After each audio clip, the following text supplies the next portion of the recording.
welcome back to my channel, or welcome if this is the first time that you are joining me here.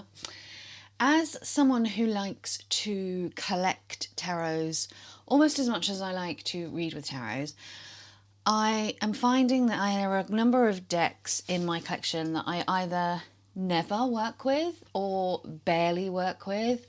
And although I am absolutely not against collecting for collecting's sake, I think that's a perfectly valid thing to do, I do prefer for myself that when I'm collecting these tarot decks, it's with the intent of using them.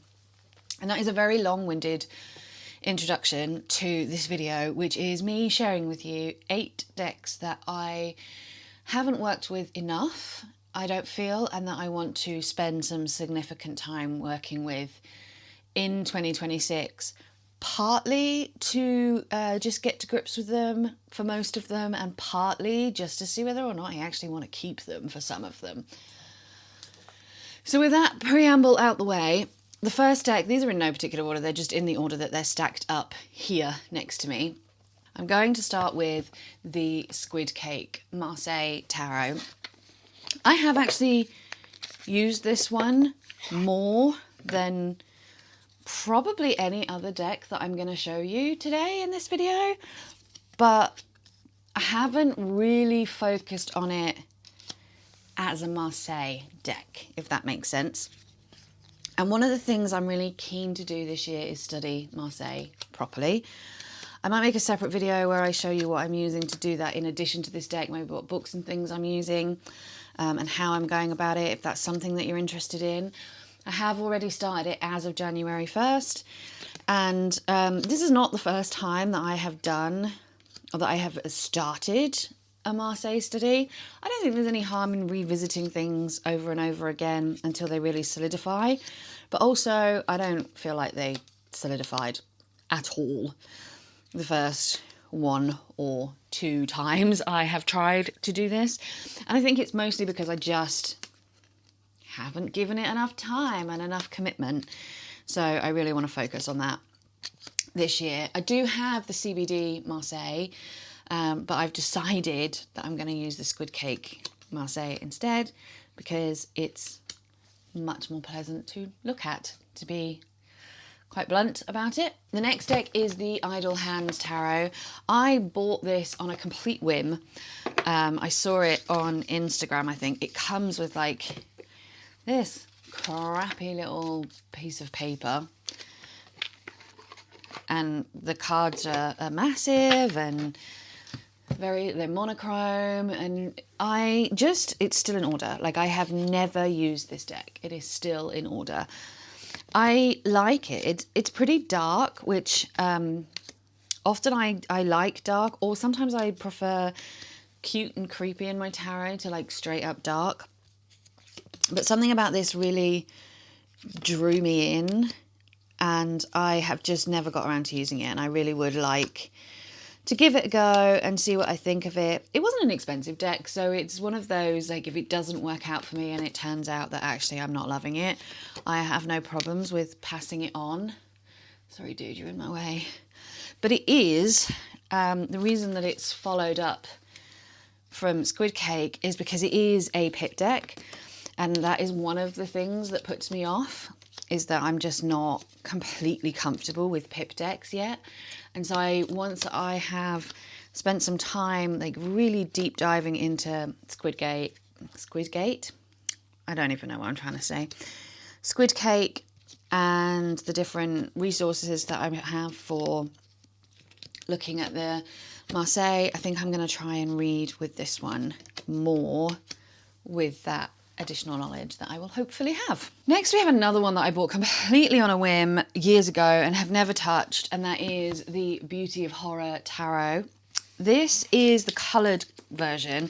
There is also a black and white version that is basically a colouring deck, because these Beauty of Horror are colouring book creators first and foremost. This has really shitty paper, like cardstock, which is what mainly puts me off. But other than that, there is absolutely no reason why I shouldn't enjoy this deck, why I shouldn't find this deck fairly straightforward to read with. It is a pretty RWS standard type deck. I love me some horror. Again, I think it's because it's a little bit darker than I normally tend to gravitate towards. Even though I love horror movies, I love horror books. When I am picking out tarot art, as I've already said, I tend to go more for that like cute and creepy vibe than just straight up horror or creepy vibe. But this one really drew me in when I saw it. It took me less than 3 seconds to put it in my basket and buy it. I mean, that's an exaggeration, and I just have never ever got it out for some reason. Obviously I've had it out, I've shuffled it, but you can see it's so bent where I've riffle shuffled it. It's not built for riffle shuffling. It's too papery. But I've just never really dedicated real time to reading it. So I want to do that this year. The next few are all going to have a very similar kind of vibe in that they are decks that I own, that I love.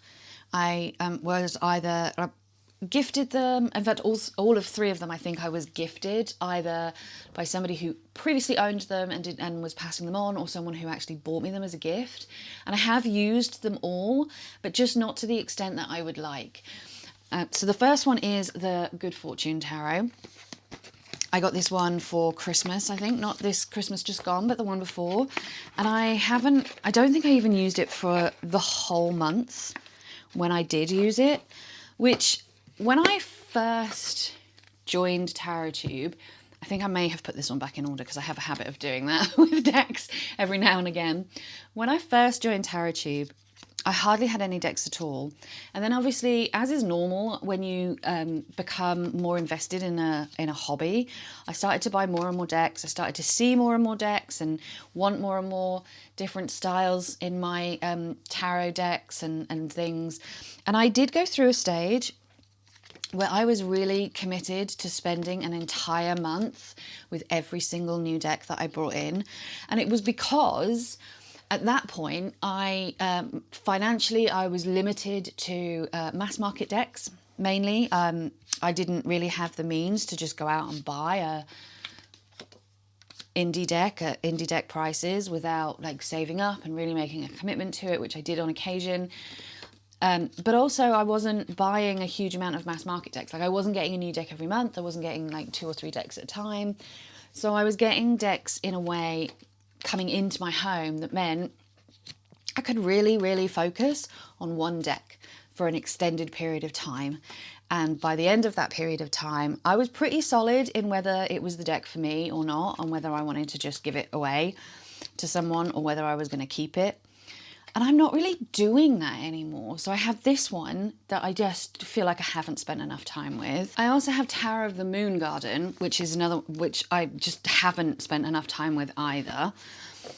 This was it might have been a birthday gift. I think it was a birthday gift. This has got such a chunky guidebook. Like it's just really big. I don't know how good it actually is because I haven't read it yet. But it's pretty heavy for a book, for a guidebook. Anyway, this one has really beautiful edges. I like the unique size of it, although it makes it a little bit difficult to shuffle and sometimes I throw it everywhere, which is always fun. But I did spend some time with this and I enjoy the vibe of this one. I wasn't sure if I would love the art style, but actually I really do. I love that kind of fantasy vibe, like old, like 70s, 80s fantasy vibe, particularly. I'm just really enjoying. But I just haven't given it what I think is a fair shot, which is why I also have no idea what the guidebook's like, because normally as part of my working with the deck for a month, I would spend some time with the guidebook. And I'm really not doing that. Like I really miss having that committed deck one-on-one time like they're children or something, I don't know. So this is another one where my reasons are just I've used it but I've just not used it enough. And then the third one that falls into that bracket is the Dame Darcy Queen Alice Tarot, which again I was very kindly sent this deck. In case you don't know me and you are kind of new to these spaces and you haven't seen me talk about it before, which is perfectly possible, I am a huge fan of Alice in Wonderland. I have a couple of Alice decks. I have a great big huge Alice in Wonderland tattoo on my forearm. I have a folio edition, a very expensive folio edition of Alice in Wonderland. It's like, it's my thing. Alice in Wonderland is my little obsession thing that I love. And I should have just like eaten this deck up when I first got it. And I did use it for a little while, and I spent some time with it, and I established that, yeah, I actually really like the artwork. It's a good deck. I'm sorry, I hit my tripod then. I'm not really sure about every decision or whether or not it's really going to be 100% the deck for me, but from what I've seen, I'm impressed. I like it. Is that the Walrus and the Carpenter? Yeah. I'm going to have a good time working with this deck, I told myself, and then didn't really spend any real time working with this deck. So I don't know if I would put the Caterpillar as the Hermit. The Caterpillar is most definitely the Hierophant to me, but he might actually be the Hierophant in this deck as well. So yeah, I just, again, it's one of those ones where I'm like, I really want to use this deck. I really want to play around with this deck and make sure that it is for me. And I want to compare how it works, how it stacks up against the other Alice decks that I own. I have Baba Studios Alice, which I don't read with very often. I have Tarot in Wonderland, which is a Llewellyn mass market deck. And I also have a couple of Oracle decks and a Lenormand that are all kind of Alice based. And it would be fun to use this deck either in connection with other Alice tarots or with the Alice oracles, or even with the Alice Lenormand, and see how they all kind of play out together. But I just haven't really given it the time that it deserves. And then next up we have the Bonefire Tarot. So I originally, when I got this deck, ended up dedicating this deck to Hecate, and it was a deck that I used specifically at the altar in communication with Hecate. And if you've seen my last video where I talk about like just sitting in the unknown, I think is the title of that video or something like that, I am no longer working with Hecate as a concept or as a goddess. And so for the first time ever, this deck has made its way back into my collection as just a deck. And I've never really spent an extended amount of time with this deck just as a tarot deck, if that makes sense. I've always used it as a communication tool. And I love the artwork on this deck. I really like that kind of like tattoo style art that this deck has going on. And I am really excited about having this one now as a deck that I can just spend a whole month reading with and see how that goes. Is just, it feels good. It feels like another indication that the decisions that I'm making for myself in some areas of my life are the right ones, because they're giving me new ideas and opportunities and exciting things to explore in other places. And then finally we have the complete Arththeran Tarot. This one I don't really intend to use as a tarot deck. I was gifted this and I have every intention of using it for the Hallow Quest. Otherwise it's a deck I wouldn't necessarily have picked out for myself without that intention. And I did intend to do it last year, but then I decided to do, I think I was going to do it the year before, because I think I've had this deck for a couple of years. So I think I was going to do it in 2024 and I wasn't in the right headspace for it. And I started it and it just wasn't a good time for me to be trying to commit to something like that. And then last year I decided to do the deck and walk instead. And I didn't want to try to do both at the same time. And this year it just works out really well that the deck and walk finishes just before this Hallow Quest starts. If you start it at the equinox, the spring equinox in March. I will only have a couple of months left on my degree as well as of March, so I might find like March and April a bit of a challenge because I'll have a lot of other work going on. But as of the beginning of May, when I submit my final dissertation, that will be me done, and that will free up the rest of the year to really focus on it. So that is my intention for this year. I am very good at setting myself intentions and then not following through on them for whatever reason, so that could happen, but that is the plan. Also, I don't buy a huge amount of tarot decks right now anyway. A lot of the decks that I get, I'm either sent them or they're Kickstarters. I've got a few decks that I've purchased on Kickstarter or Backer Kit or whatever the hell that's called, I can't remember, that I'm waiting to come in this year, 3 I think. But I'm not somebody who buys a lot of decks anyway, and so I don't feel any kind of need to put an embargo on deck buying for myself. I am still gonna buy decks if I want to, and I am still gonna look at what's out there, and if something piques my interest, pick it up. But I have so many decks that even if I used a different deck every week for 52 weeks, I would not use all of my decks in 1 year.